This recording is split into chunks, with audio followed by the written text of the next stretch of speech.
بہت وقت پہلے عرب کے ریگستان میں صحرا سود نام کا علاقہ تھا جسے لوگ کالا ریگستان کہتے تھے کہ وہاں شام ڈھلنے کے بعد انسان نہیں پرچھائیاں چلتی ہیں۔ اس جگہ کی سرحد پر ایک علاقہ تھا اور وہاں رہتا تھا فیضان، ایک بہادر اونٹوار اور تلوار باز۔ ایک رات اچانک علاقے کے دروازے کی گھنٹی بجی۔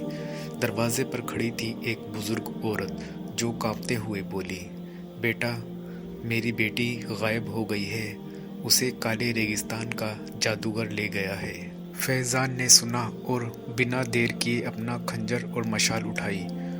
وہ اکیلا ہی ریگستان کی اور نکل پڑا۔ جیسے ہی رات گہری ہوئی، ریگستان سے عجیب آوازیں آنے لگیں۔ اچانک ریت میں سے کالے دھوئیں سے بنے انسانوں جیسی شکلیں نکل کر فیضان کے چاروں اور گھومنے لگیں۔ فیضان نے مشال گھمائی اور پرچھائیاں چیخ کر پیچھے ہٹ گئیں، لیکن ان کی آنکھیں اب بھی اسے دیکھ رہی تھیں۔ وہ آگے بڑھا اور دور اسے کالی مینار دکھائی دی۔ مینار کے اوپر ہرا دھواں اٹھ رہا تھا، جادوگر زرکان کا ٹھکانہ۔ فیضان نے اندر قدم رکھا اور دیکھا کہ جادوگر ایک بڑے پتھر پر کچھ پڑھ رہا ہے۔ اس پتھر کے اندر ایک لڑکی بند تھی، وہی بزرگ کی بیٹی نازیہ۔ جادوگر گرجا، کون ہے جو میری مینار میں گھس آیا؟ فیضان نے تلوار نکالی۔ میں ہوں فیضان، لڑکی کو چھوڑ دو۔ زرکان ہنسا، جسے کالا ریگستان پکڑ لے اسے کوئی انسانی تلوار نہیں بچا سکتی۔ اس نے اپنے ہاتھ اٹھائے اور اچانک پرچھائیاں دیواروں سے اتر کر فیضان پر ٹوٹ پڑیں۔ فیضان نے پوری طاقت سے لڑائی کی۔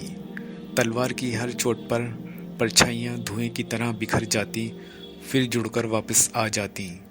آخرکار اسے اپنی دادی کی بات یاد آئی، اندھیرے کو اندھیرا نہیں، روشنی ہراتی ہے۔ اس نے اپنی مشال اٹھائی اور سیدھا جادوگر پر پھینک دی۔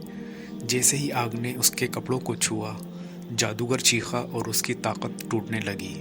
پرچھائیاں غائب ہو گئیں۔ فیضان نے پتھر توڑا اور نازیہ کو باہر نکال دیا۔ جیسے ہی دونوں باہر نکل رہے تھے، جادوگر نے ٹوٹتی ہوئی آواز میں کہا، تم نے مجھے ہرایا نہیں، بس کمزور کیا ہے، میں لوٹوں گا۔ فیضان نے اسے آخری بار دیکھا، جادوگر ریت میں بدلتا جا رہا تھا۔